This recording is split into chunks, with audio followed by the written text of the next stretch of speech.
Welcome to the sociology class. आज का हमारा टॉपिक है presentation of data. Presentation of data, ये हमारा चैनल है sociology by MBS। Please like, subscribe and share my channel if you like the session. चलिए शुरू करते हैं। तो आज का हमारा टॉपिक है प्रेजेंटेशन ऑफ डाटा। आंकड़ों का, इसको हिंदी में इसको बोलेंगे आंकड़ों का प्रस्तुतिकरण, प्रेजेंटेशन ऑफ डाटा।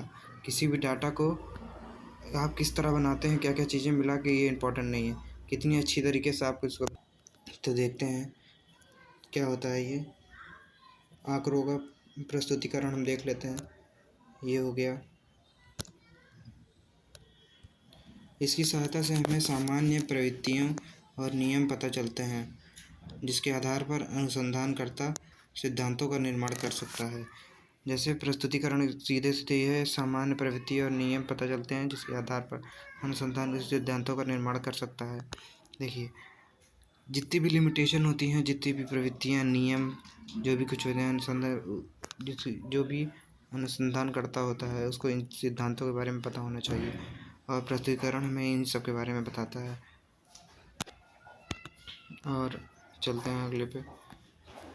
प्रस्तुतिकरण से मतलब होता है कि हमने जितने भी आंकड़े एकत्रित किए हैं उनको तार्किक तरीके से और व्यवस्थित तरीके से प्रस्तुत करें, जिससे कि हम उनका आकलन विश्लेषण आसानी से कर पाएँ। देखिए, प्रस्तुतिकरण सीधे से मतलब होता है जितने भी हम आंकड़े एकत्रित किए उनको सही तरीके से और व्यवस्थित तरीके से रिप्रेजेंट करने, प्रस्तुत करने के तरीकों को ही प्रेजेंटेशन कहते हैं। चलिए आगे चलते हैं। थोड़ा सा ये आंकड़ों के प्रस्तुतिकरण करते समय हमें ध्यान रखना चाहिए कि हमने उपकल्पना क्या बनाई थी, उद्देश्य क्या था और समस्या की क्या प्रकृति कैसी है। देखिए, इसमें सीधा सीधा ये लिखा हुआ है, इसका जो सीधा सा मतलब है कि हमने जो भी चीज़ें लेके शुरू किया था अपने टॉपिक को, अपने रिसर्च को, उसमें क्या क्या समस्या आई हैं, क्या क्या उसमें ऐड किया है हमने, और क्या क्या उसमें उसके उद्देश्य क्या क्या थे, वो पूरे हो पा रहे हैं कि नहीं। आंकड़ों के प्रस्तुतिकरण के दौरान एक अनुसंधानकर्ता को यह ध्यान रखना चाहिए कि वर्गीकरण और सारणीकरण के दौरान तथ्यों की कौन सी प्रवृत्तियाँ स्पष्ट हुई थी। देखिए, ये दो तरह के वर्गीकरण और सारणीकरण, ये दोनों क्या नाम है, देखने के बाद ही हम प्रविष्टि को स्पष्ट कर सकते हैं। आंकड़ों का विश्लेषण और उनके व्यवस्थित रूप प्रस्तुत करते समय कुछ गलतियाँ की होने का डर रहता है। अगर उन त्रुटियों को ठीक न किया जाए, या इसके आगे है इसका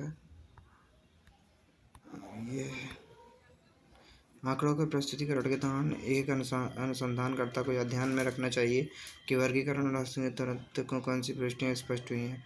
आंकड़ों के विश्लेषण और उनके रूप को त्रुटियों को ठीक किया गया है या उनका निराकरण ना किया गया है, तो अंत में निष्कर्ष भी दोषपूर्ण होगा।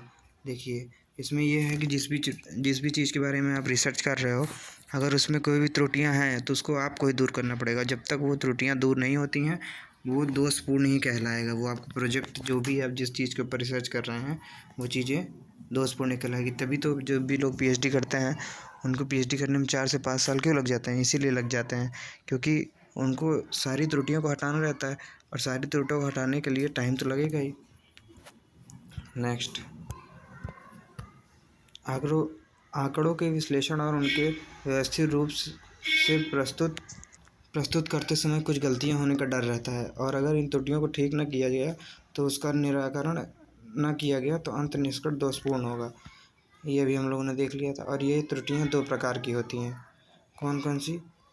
2 प्रकार की होती हैं। मिथ्या सामान्यकरण की त्रुटियाँ, सांख्यिक माप। देखिए, कुछ मैथमेटिकल मिस्टेक हो जाती हैं, कुछ मैथमेटिकल मिस्टेक होती हैं, और कुछ हमारे थॉट वाली मिस्टेक होती हैं।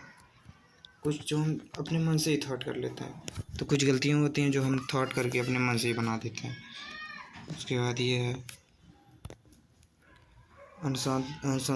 एक सेकेंड, सॉरी। आंकड़ों का प्रस्तुतिकरण करते समय हमें ध्यान रखना चाहिए कि हमने उसके अलगुण बनाए तो देश समस्या प्रगति कैसी थी। आंकड़ों का प्रस्तुतिकरण करने का ये सब वही है जो ऊपर था, सेम दोबारा रिपीट हो गया है। आंकड़ों के विश्लेषण कर व्यवस्थित रूप प्रस्तुत करने में कुछ गलतियाँ होने का डर रहता है। ये सेम वही हो गया है। तो हमारा यही है कि त्रुटियाँ दो प्रकार की होती हैं, मिथ्या सामान्यीकरण और त्रुटियाँ संख्या की रूप माप की त्रुटियाँ होती हैं। दो प्रकार की त्रुटियाँ होती हैं और इनको हम देख लेते हैं। और इसी के साथ हमारा आज का ये प्रेजेंटेशन का टॉपिक ख़त्म होता है।